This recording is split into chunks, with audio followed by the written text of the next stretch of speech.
60% of Americans have never met a Muslim, never voiced their opinion directly, and never got an answer.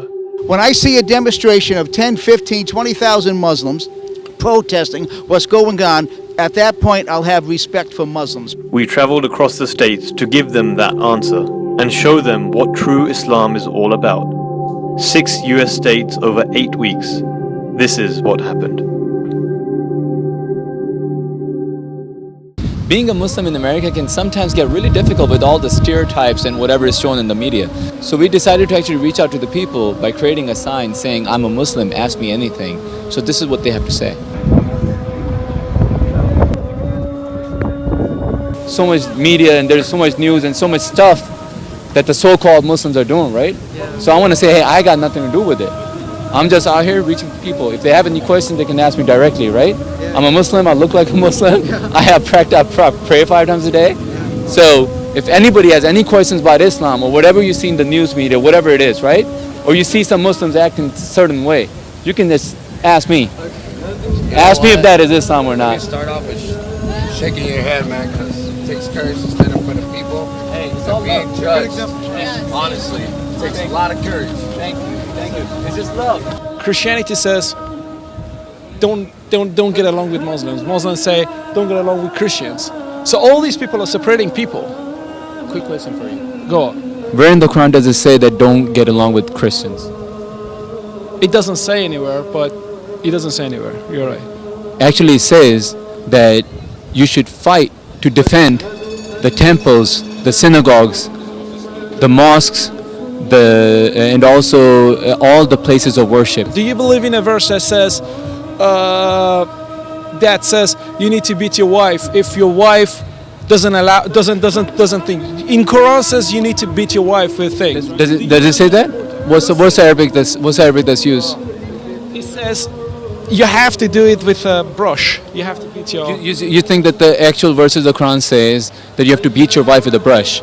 Because I've read it many times. It doesn't say that. It does say it, doesn't it? If your wife Have you? listen to you.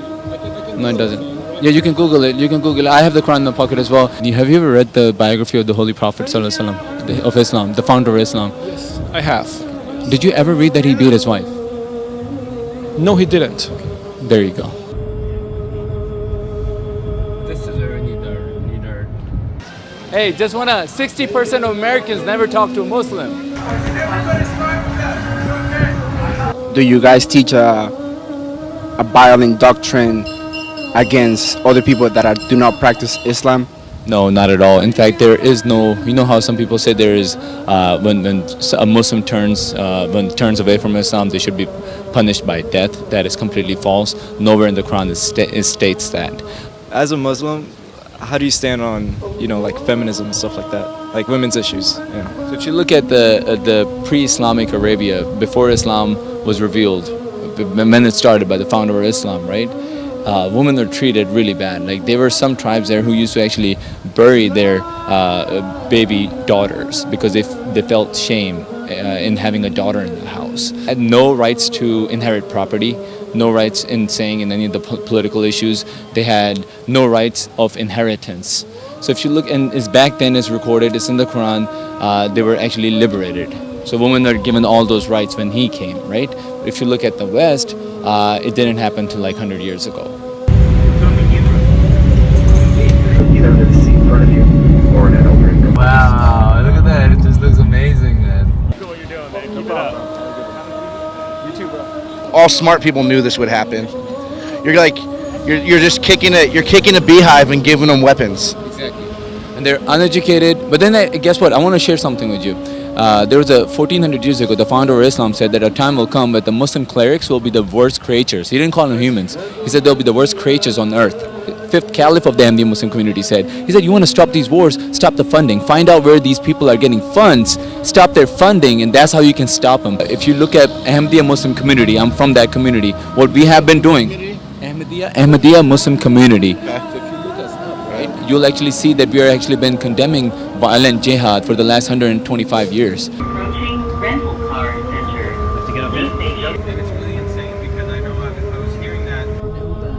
That was from the Bronx. As far as the veil is concerned and as far as you know, like covering up, and obviously my mom covers up, she wears that loose clothing called burqa and everything. A lot of the women, actually, you should actually reach out to the Muslim women. They feel liberated that way instead of being exposed. Exactly, instead of exposing themselves or how women are objectified, that you have to have a half-naked girl on a poster on the billboard, and then your product is gonna sell. So exactly, so they embrace their modesty. I agree with you. I think it's all about choice. Whenever I see people like people who are trying to be self-righteous or feminists or whatever and saying, "Oh, we're liberating them by taking away the burqa or whatever," I'm like, no, that you're taking away their choice. Like, you cannot rip somebody's burqa off and say, "I'm liberated them." What kind of liberation is that?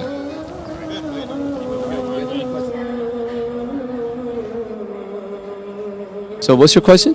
How do you feel about the Islamophobia going on in the U.S.? I think it's just unfortunate, and I think people like Donald Trump, who are actually on national television, they're spewing such hatred.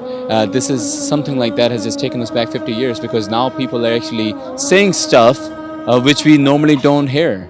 So this is home for me. Whoever said that, man, this is home for me. I'm a United States citizen. Thank you. So just for the benefit of the viewers here, I was told to go home. This is home for me. I live in Columbus, Ohio. I'm a Muslim too, and I'm proud of it. Thank you. Just got to do this, man. 60% of Americans never talk to a Muslim about Islam, so we figured we should reach out to them. Good. That's great. We appreciate that.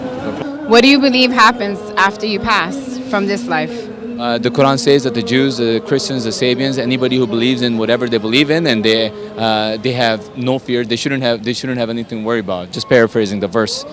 Basically what it says is that as a Muslim, I can't judge anybody what's going to happen to them. Is basically we are strongly told to believe that it's a man's relationship between God. As a Muslim, do you think that there should be restrictions on how men and women dress? How men and women dress? No, not at all. See, that's what Islam says. Islam says there is no compulsion in religion. So anyone from any religion can dress however they want to, right? At the same time, if you're a Muslim, there's certain guidelines that Islam says. And main thing that Islam says is dress with modesty. Not just for women, also for men. So we're all supposed to do that. What's your question? What do you think about racism? Islam teaches that all men are made equal. We all bleed the same blood. So there's no racism in Islam, and Islam actually teaches that you're supposed to treat everyone with love and affection. And from the Ahmadiyya Muslim community, that's where I'm from, we are believers in love for all, hatred for none. And we are taught, like the Prophet himself said, that all men are made equal, so there shouldn't be any differences. And that's why when you go pray, we're all lined up together and praying, regardless of the man is rich, poor, black, white, whatever, and that actually increases brotherhood. To be very honest, I was quite nervous while we were doing the social experiment. However, we were very well received, and even in the airports and airplanes, we did the social experiment, and people were patting my back and saying, "Thank you for doing this. We need more Muslims like this out here." So the question is, are we doing enough as Muslims? Because the Ahmadiyya Muslim community is the only community who actually believes that the Messiah has come, and we're taught as young children to defend our faith by actions, not just our words. So what I learned from this social experiment is that Americans in general, they're very loving and kind people, and they're open-minded, and they're willing to learn as long as they get that opportunity.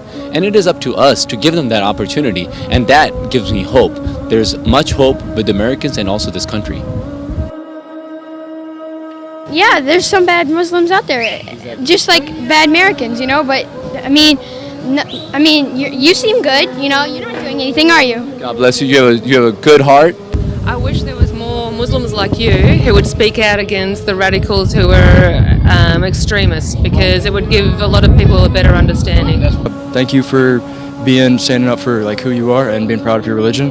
I think it's good. The few don't, kind of define the many, And I'm just very grateful that folks like you are on the street and you're speaking the truth. I think this is the wisest thing, because at least people get to hear from the real people what the religion is all about, any questions that they have. I really appreciate you for doing this. Thank you. It's very important. Thank you.